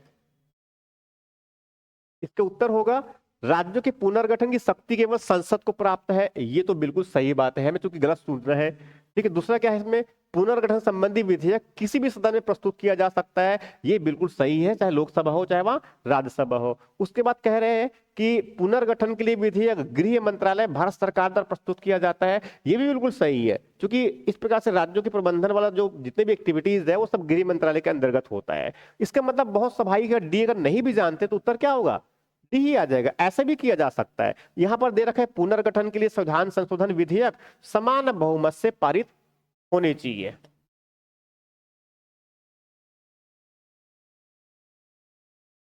स्टेटमेंट क्वेश्चन गलत हो गया कि इसमें पुनर्गठन के लिए संविधान, अच्छा नहीं नहीं नहीं राइट बिल्कुल। तो ये क्या है, संविधान संशोधन विधेयक, क्योंकि इसके लिए हमें संविधान संशोधन की आवश्यकता नहीं होती है। ठीक है, सामान्य बहुमत से पारित होता है, मगर ये एक्चुअली इसके लिए हमें संविधान संशोधन की आवश्यकता बिल्कुल भी नहीं है, एक सामान्य विधेयक होता है। तो उत्तर क्या आ जाएगा इसका, डी।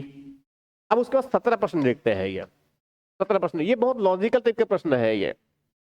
ये 17 प्रश्न जो है ये बहुत लॉजिकल है, फैक्चुअल भी है काफी सारा देखे तो इसमें, और फैक्चुअल में देखो ऐसे देखो तो उसमें ये थोड़ा टिपिकल भी है, ये थोड़ा टिपिकल भी है।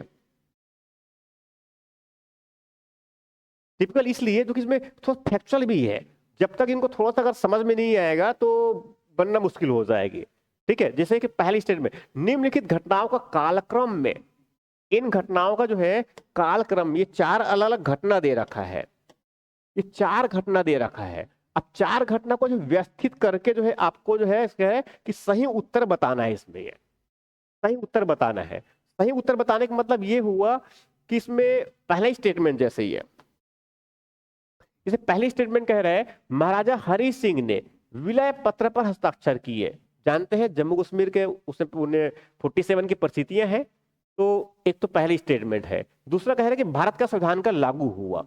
तीसरी स्टेटमेंट का है जम्मू कश्मीर की प्रभुत्व संपन्न संविधान सभा ने भारत के विलय को अनुमति दिया।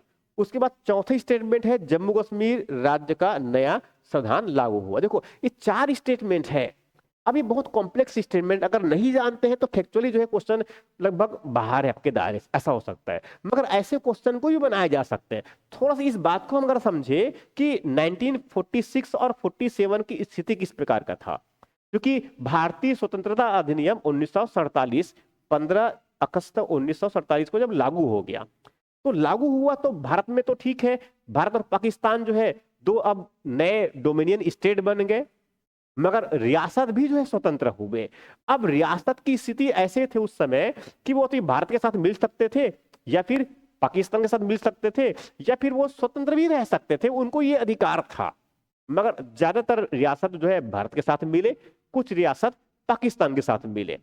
ठीक है, भारत जो है कोई जोर जबरदस्ती नहीं कर रहा था, और हम ये भी नहीं चाहते थे कि भारत में जो भूमि जो रियासत है वो भारत से अलग हो। ठीक है, पाकिस्तान जो इसी प्रक्रिया में कुछ फिराक में था, इसीलिए उसने जम्मू कश्मीर पर हमला कर दिया। और उस समय वहां के राजा हुआ करते थे महाराजा हरि सिंह।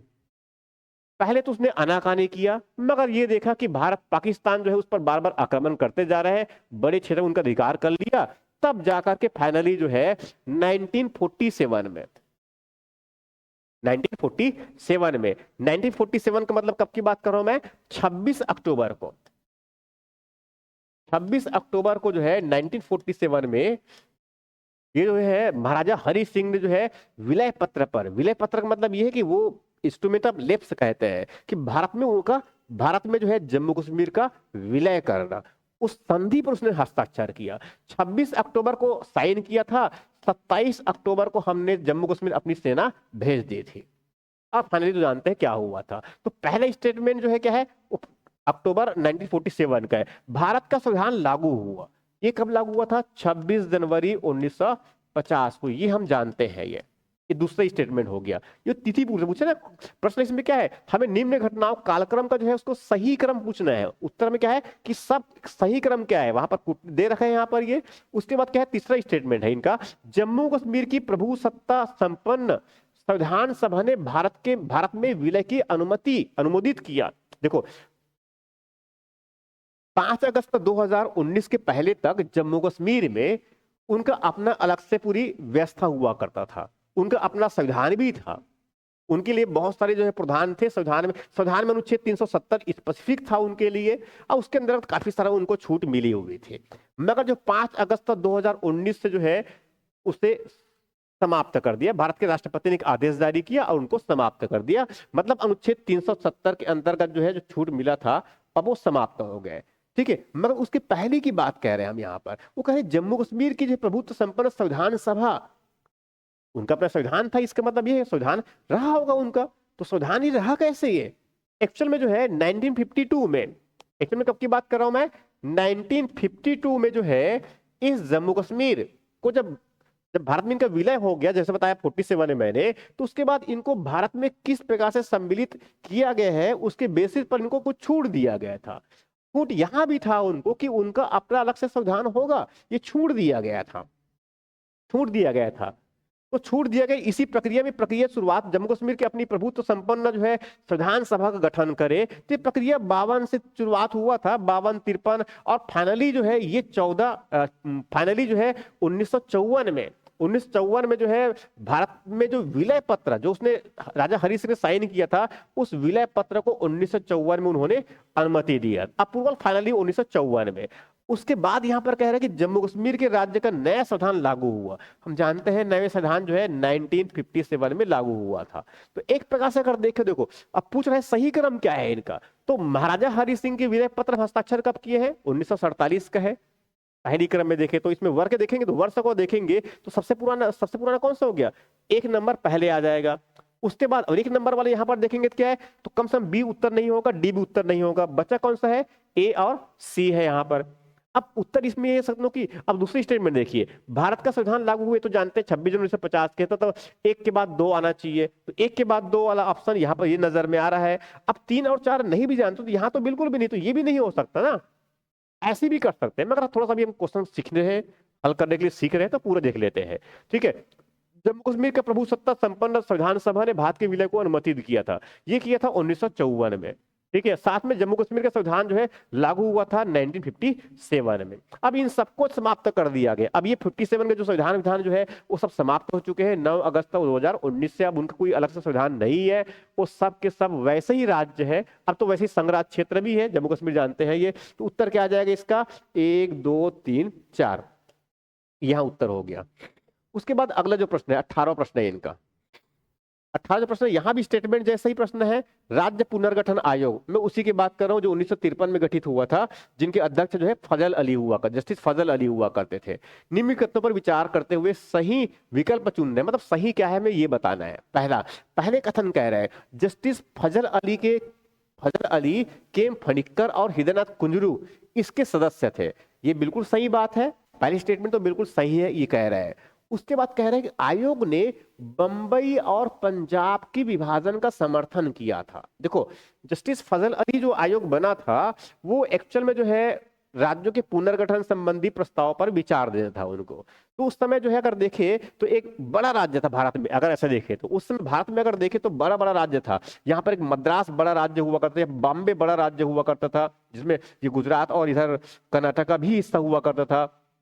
इस तरफ संयुक्त प्रांत हुआ करता था, बिहार भी हुआ करता था। ठीक है, झारखंड तो अस्तित्व था ही नहीं, यहाँ पर उड़ीसा था। तो ऐसे पंजाब भी इस प्रकार से, यहाँ पर हरियाणा, चंडीगढ़, वो सब उसमें कुछ था नहीं इसमें ये। तो ऐसे समझो कि ऐसे बड़े बड़े जो है उस समय अगर देखा जाए हमारे पास में, तो ये सब बड़ी स्टेट हुआ करते थे।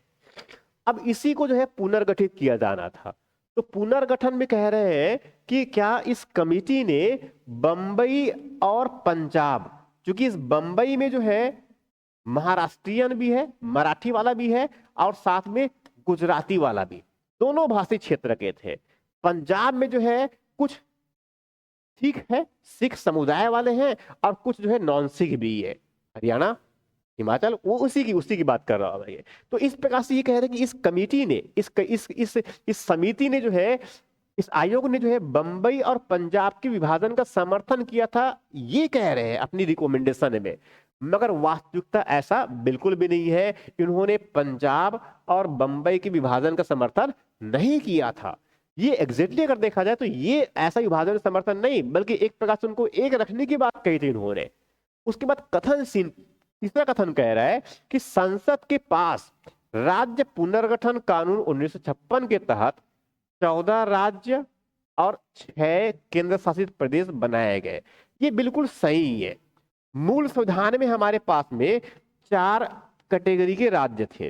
का वर्ग के राज्य, खा वर्ग के राज्य, गा वर्ग के राज्य और ये घा वर्ग के राज्य। ये ऐसे कुल मिलाकर 4 वर्ग हुआ करते थे। इस पहले राज्य पुनर्गठन आयोग ने ये रिकमेंड किया कि इन 4 वर्ग में जो बांटा है उसको समाप्त करके अब केवल 2 वर्ग बनाया जाए, एक राज्य बनाया जाए और दूसरा क्या हो सकता है, संघ राज्य क्षेत्र, ऐसा हो सकता है। और यही रिकमेंड किए और उस समय जो है इसमें 14 राज्य थे और यहाँ पर जो है कुल 6 जो है केंद्र शासित प्रदेश हुआ करते थे। ये 1956 की बात कर रहा हूँ। 1 नवंबर 1956 को कानून लागू भी हुआ था और उसमें मध्य प्रदेश भी अस्तित्व में आया था 1 नवंबर को 1956 में। और हम ये भी जानते हैं छत्तीसगढ़ भी 1 नवंबर 2000 को ही बना था। तो 1 नवंबर बहुत इंपॉर्टेंट है हमारे लिए भी है। तो एक्चुअली क्या हुआ उसमें, ये दूसरी स्टेटमेंट तो गलत है, तो पहली स्टेटमेंट सही है और तीसरा स्टेटमेंट सही है। तो उत्तर क्या आ जाएगा इसका, डी, 1 और 3 सही है। उसके बाद 16वां क्वेश्चन उल्टा हो गया है इसमें, 18 के बाद जो है इसमें, ठीक है, इनको 19 कर लेंगे। इसको क्वेश्चन में नंबरिंग में गलती हो गया थोड़ा सा, ये 19वां नंबर क्वेश्चन है। अब इसमें कह रहे हैं कि राज्य पुनर्गठन संबंधित निम्नलिखित समिति आयोग पर विचार कीजिए। ये जो है अब कह रहे हैं कि ये कमेटी है, ठीक है। अब जैसे कि यहाँ पर 3-4 कमेटी के नाम दे रखे हैं जो राज्य पुनर्गठन से संबंधित है किसी न किसी रूप में। अब उसमें कह रहे हैं कि पहला जो कमेटी BN श्री कृष्णा समिति, ये BN श्री कृष्णा समिति जो है एक्चुअल में ये 2010 में गठित हुआ था। 2010 में उस समय गठित हुआ था, तब जब उस समय TRS जो तेलुगु देशम जो पार्टी है, TRS मतलब जो इस तरफ जो आंध्र प्रदेश में जो एक पार्टी है, क्षेत्रीय पार्टी है, उनके नेता स्थानीय नेता थे। उसने जो है आंध्र प्रदेश से जो है अलग एक नए राज्य के लिए तेलंगाना, उनकी मांग के लिए उसने आंदोलन किया था, बड़ा आंदोलन चला था। उसके बाद फिर सरकार जो उसमें तत्कालीन कांग्रेस सरकार जो उसमें यूपी की सरकार हुआ करता था, मतलब कांग्रेस के नेतृत्व में, उन्होंने 2010 में कमेटी बनाया था कि आंध्र प्रदेश का क्या पुनर्गठन किया जा सकता है और पुनर्गठन अगर होंगे तो फिर नए राज्यों का गठन किस प्रकार से किया जाएगा। उसके लिए एक justice BN Shri Krishna committee के गठन किया गया था। ये 2010 की बात है। पूछा क्या हमसे, आयोग पर विचार करना है और उनको सही क्रम बताना है, मतलब उनके गठन का सही वर्ष। इसके धर समिति जैसे बताया मैंने, ये जो है अक्टूबर 1948 की बात की स्थिति है, उस समय इनका गठन किया गया था। फजल अली आयोग जैसे मैंने बताया थोड़ी देर पहले, ये 1953 का है। फजल अली आयोग जो है पहला राज्य पुनर्गठन अधिनियम के लिए, पहला राज्य पुनर्गठन के लिए एक आयोग बनाया था, ये हो गया। उसके बाद JVP कमेटी, JVP मतलब क्या है, जवाहरलाल नेहरू, वल्लभ पटेल और पट्टाभी सीतारामैया। तो ये है, जानते हैं, ये दिसंबर 1948 में इनका गठन किया गया था। तो अब इसका सही क्रम क्या होगा, तो सभाई की सबसे पहले इसमें क्या आना चाहिए, पुराना जो है क्या है, 2 नंबर है इसके धर वाला, फिर जो है JVP वाला है, उसके बाद 3 नंबर जो है फजल अली वाला है, और सबसे नया वाला कौन सा है, 1 नंबर, 2 4 3 1, 2 4 3 1। उत्तर निकालने का ये सबसे अच्छा तरीका होता है, इस तरह से ये। तो उत्तर क्या आ जाएगा, C। उसके बाद फिर जो है अगला जो प्रश्न है, इसमें नंबरिंग पर उतना दिमाग नहीं लगाएंगे, अब इसमें थोड़ा सा जो है आगे पीछे हो गया है। अब 17वां प्रश्न है, जो भी इसमें दिख रहा है वैसा समझ लो कि भारतीय संविधान के कौन सा अनुच्छेद नागरिकता से संबंधित, क्योंकि नागरिकता से संबंधित कुछ प्रश्न मैंने ले रखा है ऑलरेडी, एक साथ थोड़ा जल्दी से करके, ठीक है। अब इसमें जो है कौन सा अनुच्छेद नागरिकता, बहुत बहुत आसान प्रश्न है, इसमें तो कोई बहुत ज्यादा सोच विचार करने की बात ही नहीं है, बहुत सिंपल से कह रहा है। तो यहाँ पर जानते हैं कि भाग 2 का संबंध किससे है, अनुच्छेद 5 से लेकर 11 तक। उत्तर क्या आ जाएगा इसका, C। ये बहुत सिंपल सा है ये। उसके बाद अगला जो प्रश्न है, ये भी नागरिकता से संबंधित है, ऐसा मान के चलिए। अब इसमें क्या है, यहाँ पर अगला जो प्रश्न है इसमें ये कह रही है भारत में नागरिकता निम्नलिखित विशेषताओं में से कौन सा सही है। ये कह रहे हैं कि भारत की नागरिकता से संबंधित निम्नलिखित में से क्या सही है, ये कह रहा है। तो राज्य तथा राष्ट्र की दोहरी नागरिकता, ये तो भारत में ऐसा है ही नहीं है, पहली बात है। राज्य की एकल नागरिकता, राज्यों की नागरिकता का कॉन्सेप्ट ही नहीं है भारत में, ठीक है। संपूर्ण भारत की एकल नागरिकता, ये बिल्कुल सही बात है, ये बिल्कुल सही बात है। संविधान में अनुच्छेद 5 से लेकर के अनुच्छेद 11 तक में उसमें नागरिकता संबंधी प्रावधान है और उसमें बहुत स्पष्ट लिखा गया है। एक तो भारत के संविधान पर भारत के संविधान के प्रारंभ पर नागरिक कौन होंगे उनकी बातें कही गई है, और एक जो है संविधान के प्रारंभ के बाद भारत के नागरिक कौन होंगे और कौन नहीं होंगे, ये सब बातें कही गई है। तो स्वाभाविक इसमें भारत में एकल अधिवास मतलब एक स्थायी निवास और एक ही प्रकार की नागरिकता, केवल भारत की नागरिकता का प्रचलन है, किसी और की बातें नहीं। मतलब हमारे यहाँ दोहरी नागरिकता का प्रचलन नहीं है, राज्यों की नागरिकता का प्रचलन नहीं है, ये तो ठीक है। अब अनुच्छेद 19 भारतीय नागरिकता नहीं प्राप्त की जा सकती। कैसे प्राप्त नहीं कर सकते हैं, किस तरह से कह रहे हैं?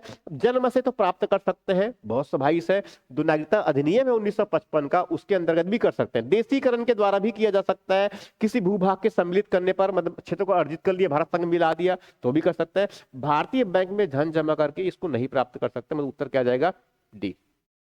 अगला जो प्रश्न है इनका ये थोड़ा कॉम्प्लेक्स है, ऐसा समझ लेते, देखेंगे थोड़ा लगे थोड़ा सा स्टेटमेंट है लंबा चौड़ा, तो मगर ऐसे क्वेश्चन बहुत सरल होते हैं अगर ध्यान से पढ़ेंगे तो। बस शर्त क्या होता है, ऐसे अगर लंबा प्रश्न नजर में आए तो उनको बस आराम से पढ़ने की आवश्यकता है, क्योंकि ये वो प्रश्न हो सकता है जो आपको एसडीएम तक पहुंचा सकता है। हमें हर एक प्रश्न को यही मान के सॉल्व करना है। भारत के संदर्भ में निम्नलिखित कथनों पर विचार कीजिए। विचार करने के लिए कहे तो आपको बिल्कुल विचार करना है, हावड़ी में प्रश्न उत्तर नहीं जवाब देना है। पहला, भारत में केवल एक ही नागरिकता और एक ही अधिवास है, बिल्कुल सही है। जैसे मैंने बताया संविधान के अनुच्छेद 5 में बहुत स्पष्ट रूप से लिखा गया है एक अधिवास और साथ में जो है एकल नागरिकता। पहली स्टेटमेंट तो बिल्कुल सही है। इसका मतलब केवल दो जो कह रहा है ये स्टेटमेंट तो बिल्कुल गलत है, और एक अगर सही है तो 2 और 3 वाला भी गलत हो गया। अब उत्तर क्या आ सकता है इनमें, या तो ए आ सकता है या फिर सी आ सकता है, मतलब 50-50 में पहुंच चुके हैं केवल एक ही स्टेटमेंट को जानने से। अब दूसरे वाली स्टेटमेंट को अगर नहीं भी जानेंगे तो भी कोई दिक्कत नहीं है, और जानेंगे तो भी दिक्कत नहीं है, क्योंकि वहां पर 1 और 3 है तो 2 स्टेटमेंट को नहीं पढ़ेंगे तो भी तीसरे नंबर स्टेटमेंट को पढ़ करके उत्तर निकाला जा सकता है। मगर फिर भी हमें चूंकि सॉल्व करना है, क्वेश्चन को सीखना है, इसलिए सबको पढ़ते हैं। दूसरा, जो व्यक्ति जन्म से नागरिक हो, मतलब भारत की नागरिक की बात कर रहा है, केवल वही राष्ट्राध्यक्ष बन सकता है। देखो राष्ट्राध्यक्ष का मतलब ये हुआ अनुच्छेद 52 में, देखो अनुच्छेद 1 में क्या कहा गया है, भारत अर्थात इंडिया राज्यों का संघ है, इस भारत की बात कही है। और इसी भारत का जो है अनुच्छेद 52 में कहा है कि भारत के एक राष्ट्रपति होगा। तो राष्ट्रपति एक्चुअल में क्या है, इस भारत का जो है राष्ट्राध्यक्ष है। तो भारत के राष्ट्रपति बनने के लिए योग्यता, तो भारत के राष्ट्रपति बनने के लिए योग्यता में क्या चाहिए, पहला भारत का नागरिक होना चाहिए, 35 वर्ष की आयु पूरा कर चुका होना चाहिए, लोकसभा का सदस्य बनने की योग्यता होनी चाहिए। तो आयु तो ठीक है, उसमें कोई समस्या नहीं है। यहां पर लिखा है भारत का नागरिक होना चाहिए, मगर यहां पर क्या लिखा हुआ है, जो व्यक्ति जन्म से भारत का नागरिक, जन्म से नागरिक हो, मतलब भारत में जन्मा हुआ नागरिक। संविधान में ऐसा कहीं पर कुछ भी नहीं लिखा है, सिर्फ लिखा है भारत का नागरिक, मतलब ये स्टेटमेंट हमारा गलत। इसके मतलब 2 नहीं आने वाले हैं, तो हो सकता है अब बचा विकल्प हमारे पास में अभी भी उत्तर नहीं निकलेगा हमारा, हमें 3 को चेक करना ही पड़ेगा। ठीक है, तो कह रहे हैं कि तीसरी स्टेटमेंट, जिस विदेशी को एक बार नागरिकता दे दी गई है, जानते हैं हमारे पास में एक सामान्य प्रक्रिया है, हमारे पास में देशीकरण प्रक्रिया हो सकता है, पंजीयन प्रक्रिया हो सकता है, इसके माध्यम से भारत में नागरिकता दिया जाता है। किसी परिस्थिति में विदेशी को एक बार नागरिकता दे दी गई है, किसी भी परिस्थिति में, ये तो बहुत एक्सट्रीम हो गया ना, कैसे कहेंगे? ठीक है, किसी परिस्थिति में उसे इनसे वंचित नहीं किया जा सकता, ये बहुत जनरल चीजें हैं। अगर ऐसा कोई स्टेटमेंट होता है जिसमें बहुत एक्सट्रीम बातें कही गई है, पूरी दुनिया में जो है लिथियम जो है पूरी दुनिया में से केवल छत्तीसगढ़ में ही मिलता है, ये भी बिल्कुल यूनिवर्सल बातें हो गई है। मतलब इस प्रकार से कह सकते हैं कि ये सार्वभौमिक तरफ से बात, तो इसमें सब क्या है, गलत हो जाती है। यहाँ भाई किसी भी परिस्थिति में इसे वंचित नहीं किया जा सकता, भाई इनको वंचित किया जा सकता है। इसका मतलब ये है कि ये स्टेटमेंट भी क्या है, नहीं, जिससे एक बार जो है जिसे हमें क्या है सही सुन कर ना, तो जिस विदेशी को एक बार नागरिकता दे दी गई है, किसी परिस्थिति में उसे इससे वंचित नहीं किया सकता। नहीं, ये स्टेटमेंट बिल्कुल गलत है। तो उत्तर क्या आया हमारे पास में, केवल एक सही बस आएगा। उसके बाद अगला जो प्रश्न है, यहां भी मल्टी ऑब्जेक्टिव प्रश्न नहीं है, मल्टी ऑब्जेक्टिव प्रश्न है, और मेरे ख्याल से ये लास्ट क्वेश्चन होना चाहिए इनमें। भारत का एक नागरिक अपनी नागरिकता खो देगा, तो कोई व्यक्ति जो भारत का नागरिक है अपनी नागरिकता कब खो सकता है, ये उसके बारे में बात कर रहा है। ठीक है, तो पहली स्टेटमेंट है इसमें, स्टेटमेंट मल्टी ऑब्जेक्टिव क्वेश्चन है ये, भारतीय नागरिकता का परित्याग कर देता है। ये बिल्कुल सही बात है कि अगर मान लो कोई भारत की नागरिकता का त्याग कर दिया तो स्वाभाविक है भारत का नागरिक तो नहीं रहेगा। ये बिल्कुल सही है, पहले स्टेटमेंट तो बिल्कुल सही है। इसका मतलब ये हुआ कि इसमें बी अब नहीं आने वाले हैं। क्यों? क्योंकि उत्तर में क्या होना चाहिए, ए जरूर होना चाहिए अब, क्योंकि पहले स्टेटमेंट क्या है, ये बिल्कुल सही है इस तरह से। दूसरा, स्वेच्छा से अन्य देश की नागरिकता प्राप्त करता है, बिल्कुल सही बात है। अगर मान लो कोई दूसरा, अगर कोई भारत का नागरिक जो है किसी और देश का जो है अगर मान लो नागरिकता ग्रहण कर लिया, तो संविधान के अनुच्छेद 9 में ही लिखा हुआ है कि अगर मान लो कोई व्यक्ति जो है दूसरे देश की नागरिकता अगर मान लो ग्रहण कर लेता है तो उनकी भारत की नागरिकता समाप्त हो जाएगा। दूसरी स्टेटमेंट भी क्या है, बिल्कुल सही है। तो उत्तर में क्या होना चाहिए, 1 और 2 आना चाहिए। इसका मतलब ये है कि ये 1 और 4 वाला उत्तर भी नहीं, मतलब ये भी नहीं होगा और बी भी नहीं होगा। अब बच गए ए और सी। उसके बाद अगला कह रहा है किसी अन्य देश के नागरिक से विवाह करता है। भाई विवाह करने में क्या समस्या है, विवाह किया जा सकता है। तो इसका मतलब ये है कि इसमें इसमें नहीं है, इसमें नहीं है, तो ये बिल्कुल गलत हुआ। इसके मतलब 3 नंबर नहीं आने वाले हैं, और 3 नंबर नहीं आने का मतलब ये हुआ कि इसमें ए नहीं आने वाला है। अब बच गया है केवल सी। अब इसमें चौथा स्टेटमेंट अगर नहीं भी जानते हैं तो भी बनाए जा सकते हैं। सरकार की आलोचना कर देने से कोई हमारी नागरिकता चली जाएगी, ऐसा बिल्कुल भी नहीं है। उत्तर आ जाएगा 1 और 2 बस सही है। ये जो है हो गया हमारा। अच्छा, लास्ट क्वेश्चन इसमें एक और भी है, 2 क्वेश्चन और बचे हुए इसमें। उसके बाद कह रहे हैं कि इसमें जो है निम्न कथनों पर विचार कीजिए।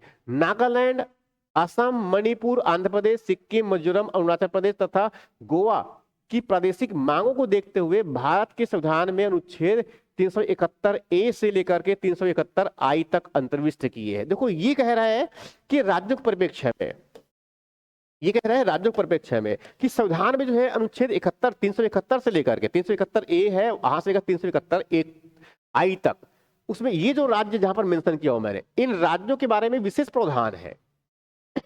इनके बारे में क्या है, विशेष प्रावधान है। नागालैंड के बारे में है, असम के बारे में है, मणिपुर के बारे में है, आंध्र प्रदेश, सिक्किम, मिजोरम, अरुणाचल प्रदेश और गोवा। संविधान में इनके लिए विशेष प्रावधान है, ये बिल्कुल सही बात है। तो अनुच्छेद पहली स्टेटमेंट क्या है, इनका बिल्कुल सही है। उसके बाद दूसरी स्टेटमेंट कह रहा है भारत तथा संयुक्त राज्य अमेरिका में संविधानों में 2 राष्ट्रतंत्र, संघ और राज्य, 2 राष्ट्र संघ और राजतंत्र है, किंतु नागरिकता एक हरी है। भारत में तो बिल्कुल भी नहीं है। भारत में क्या है, भारत में एकल नागरिकता है, ये सही है, मगर अमेरिका में जो है एकल नागरिकता नहीं है, वहां पर दोहरी नागरिकता है। इसका मतलब दूसरे में स्टेटमेंट क्या है, गलत है। पहला तो सही है। ठीक है, तो 2 नंबर गलत हो गया, इसका मतलब ये नहीं आएगा। अब बाकी जो बचे तो देखते हैं इसमें। ठीक है, कोई व्यक्ति जो देशीकरण के भारत का नागरिक है कभी भी अपनी नागरिकता से वंचित नहीं किया सकता, कभी भी नहीं, बिल्कुल गलत बात है। ऐसा उनको समाप्त कर सकते हैं परिस्थितियों बस। ठीक है, तो उत्तर क्या हो जाएगा, केवल 1 सही है। मतलब उत्तर क्या होगा इनका, डी ऑप्शन आएगा, केवल 1। उसके बाद अगला जो क्वेश्चन है, सबसे लास्ट क्वेश्चन, ही छोटा सा क्वेश्चन है मेरे ख्याल से ये, नागरिकता संशोधन अधिनियम 2019। जानते हैं कि संशोधन अधिनियम आया था 2019 का, निम्नलिखित में से किस राज्य में लागू नहीं होगा। देखो जो नागरिकता अधिनियम है 2020 में तो लागू कर दिया इस अधिनियम को, हालांकि रूल्स इनके बहुत बाद बनाए गए, इनके रूल्स बहुत बाद बनाए गए थे। तो ये अधिनियम जो है इसके अंदर जो प्रावधान, उसके अनुसार जो 6ठी अनुसूची के जो राज्य है, तो इनके जो प्रावधान है, जो 6ठी अनुसूची के जो राज्य है, इस 6ठी अनुसूची के राज्य में जो है इनके प्रावधान लागू नहीं होंगे। अब 6ठी अनुसूची मतलब कौन कौन सा हो गया, एक तो असम है, मेघालय है, मिजोरम है और त्रिपुरा। ये वो राज्य है जहां पर ये नागरिकता संशोधन वाला प्रावधान लागू नहीं होते हैं। अब यहां पर देख लेना है हमें अरुणाचल प्रदेश, तो अरुणाचल में लागू नहीं होता है ये। ठीक है, किस राज्य में लागू नहीं होता है, तो नहीं अरुणाचल में लागू नहीं होता है, भी देखना है ना हमें, लागू कौन नहीं होता है हम ये देखना है। तो यहाँ पर क्या होगा, जो 6ठी अनुसूची वाले कौन सा है, त्रिपुरा। ये अरुणाचल है, मणिपुर है, नागालैंड है, वहां पर लागू होते हैं। त्रिपुरा चूंकि 6ठी अनुसूची के अंतर्गत सम्मिलित है, यहाँ पर लागू नहीं होता है। तो ये जो है भाग 1 संविधान के भाग 1 और भाग 2 जिसमें नागरिकता है, और भाग 2 में नागरिकता है, और भाग 1 में संघ उसके राज्य क्षेत्र। तो ये मैंने इसमें काफी सारे क्वेश्चन हैं जो इसमें से आए हैं, उनका डिस्कस किया मैंने। काफी क्वेश्चन है इसमें, अगर इसको अगर मान लो थोड़ा सा कंटिन्यू करेंगे तो आपको बेनिफिट कर सकते हैं ये। तो ये हो गया हमारा भाग 2 और भाग 3, भाग 1 और भाग 2 से संबंधित जो क्वेश्चन आए हैं उनका जो है एक प्रकार से कह सकते हैं कि अब तक किस तरह संभावना बनती है प्रश्न आने की, और प्रश्न अगर मान लो आते इस तरह से तो प्रश्नों को हम कैसे हल करें। तो हम इसको थोड़ा सा अगर लॉजिकली हम समझेंगे तो प्रश्नों को इस प्रकार से हल किया जा सकता है। और ऐसे प्रश्न अगर आते हैं तो अगर सही और ध्यानपूर्वक तरीके से अगर मालूम से इनको कवर करते हैं तो ये प्रश्न आसानी से बनाए जा सकते हैं। तो अगला जो लेक्चर होगा मेरा, जो प्रीवियस ईयर जो क्वेश्चंस और जो पॉसिबल जो क्वेश्चंस हो सकते हैं संभावित क्वेश्चन में से, तो अगली जो कड़ी होगी इसमें मैं वहां जो है मूल अधिकार से संबंधित होंगे। और मूल अधिकार में तो काफी सारे क्वेश्चन है जिनको अच्छे से भी करना भी है, तो उसमें मैं उसको अलग अलग सेगमेंट लेकर करूंगा मैं। तो नेक्स्ट एपिसोड होगा हमारा मूल अधिकार से संबंधित, और उसके बाद फिर जो है कंटिन्यू जैसे प्रोसेस है हमारा, तो संविधान के जितने भी अलग अलग प्रश्न जो आए हुए हैं उन सबको हम कवर करते चले जाएंगे ये। Okay, thank you very much.